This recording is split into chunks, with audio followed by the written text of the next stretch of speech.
What's up, everybody? It's Pat the Dentist. I have been waiting pretty much an entire year to make this video. As many of you guys already know, I've been a dentist working in Las Vegas for the past year.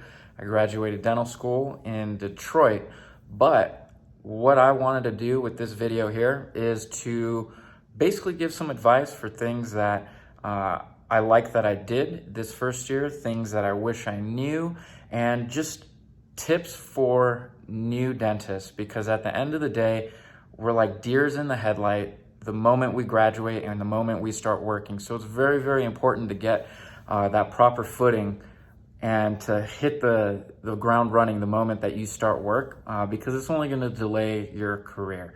So listen to this video, and I'm sure you guys are going to like a lot of the stuff that I have to say. So a couple things are going to be related to dentistry, the type of work that you do in the office, CE courses, things of that sort, but then personal finance and things like that as well. So to kick it off, really the moment you start working, understand the team that is there supporting you has been there before you and a lot longer, most likely. So pick everyone's brain. Obviously, the doctor that you're working for, shadow them, follow them around, soak up as much knowledge as you can. But the office manager and the assistants are also a huge wealth of knowledge, because at the end of the day, they know how the practice operates. They understand the flow of patients. They understand how quickly procedures should be done. Very, very important to pick their brains.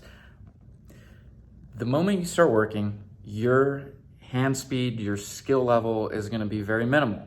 There are things that you're going to improve upon, the speed that you do extractions, the speed that you do crowns. But aside from just bread and butter dentistry, I really highly suggest you guys to invest in a skill and get good at it. Whatever that skill is, maybe it's molar endo, maybe it's learning to place implants, maybe it's bone grafting and placing implants. As many of you guys know, I've been really focusing on extractions with bone grafts and implant placement. That's something that I'm very passionate about. Maybe it's Invisalign. Whatever it is, pick up something the moment that you first start working that you want to get good at, because that's going to help your ability to produce more, because you're adding a new skill to your repertoire. And that's super essential if you're trying to separate yourself from other dentists that are in your community, but other dentists who just recently graduated as well, because that's going to increase your employability. But at the same time, that's going to increase the amount of care that you're able to provide your patients, but also the amount of money that you're able to make because of that high value skill. So whatever it is, learn it from your mentors. Definitely take CE courses. That's a huge must, but hit the ground running the moment you first start working, and you don't want to fall behind. CE courses are going to be your best friend, but learning that skill that you really want is going to be something that is invaluable. And 2-3 years down the road, you're going to be grateful that you did. Another really, really important thing is to set expectations of yourself. 1 month out, when you first start working, where do you want to be? What skills do you want to have? How quickly do you want to be at doing crowns, at doing a typical extraction or bone grafting or something like that? Very, very important to do that. Do that for 3 months, for 6 months, a year out. Have these expectations for yourself, because that's going to push you to be the best version of your dental self. But at the same time, it's going to challenge you. And that's what is really, really important, because that's how you learn these skills, and that's how you become the best clinician that you can be, is if you hold yourself accountable to these goals that you set out for yourself. It's super, super important to do. Another thing that is super important, and probably you guys don't really think about, but make sure to ask for Google reviews and for Yelp reviews from your patients, because at the end of the day, you're a new dentist, you're building your brand, you're building your reputation. And so naturally, we are creatures of social proof. Human beings are. Whether that's a good thing or a bad thing is aside from the point. It's just the way the world is. And so naturally, when people see that, oh, so-and-so has Yelp reviews for their dental office, for whatever business they have, Google reviews that are great, naturally people are more inclined to want to go there. It's that social validation that we have. So reach out to those patients that you had a great time with, that you know they had a great time. great experience at the dental office with you, and ask them for an honest review. And I'm telling you, that's gonna pay dividends down the road because it's building your reputation amongst the community.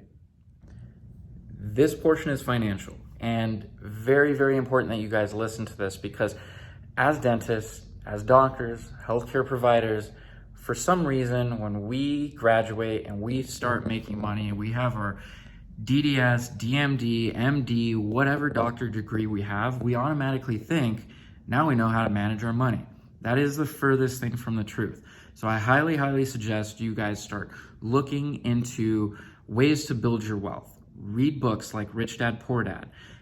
Books along in those categories are super important to gain an understanding of your personal finances, because now you're going to be into a category where you're making a tremendous amount of money, but at the same time you have a tremendous amount of debt and you want to live a certain lifestyle. So it's very, very important to start to understand how to grow your wealth, to find vehicles, whether it's the stock market, whether it's real estate, whether it's opening up side businesses. What is it that you're going to do to help expand your net worth, your income, keep costs low, things like that, and continue to grow money? But at the same time, what I really, really suggest everybody to do is every month you have your expenses that I hope you're pulling out of every paycheck. That includes your utilities, your rent, your phone bill, your car bill, whatever it is that you have. You set that aside at the beginning of the month, or however it is that you do that, which you should be doing. But at the same time, what you need to do is you need to set aside a certain dollar amount every single month as well to invest, to put into the stock market, to put into crypto, to put into whatever it is that you want to do, because you have to treat that as a sunk cost, because you're going to look back a year, 5 years, 10 years down the road, and you're going to see how much money you grew because you did the right thing and you set aside that money. So I promise you guys, you may not want to do that, but you're going to thank yourself later. I hope this kind of helped. Short little video, just some quick little tips, nothing that's mind-blowing and just going to blow your mind out of the water. It's just something that you need to keep in mind at the end of the day, every single day. How to be the best version of yourself, the best dental version of yourself, the best financial version of yourself. And these are lots of times things that we just don't necessarily think about. So if you guys like this video, please, please, please hit subscribe, like it, share this with your friends. I love doing this type of stuff because without you guys, without me being able to share the knowledge that I have, I wouldn't be where I'm at today. And it's all because of you guys, and I really, really appreciate that. So once again, thanks guys. And if you have any questions, shoot them down in the comment section below.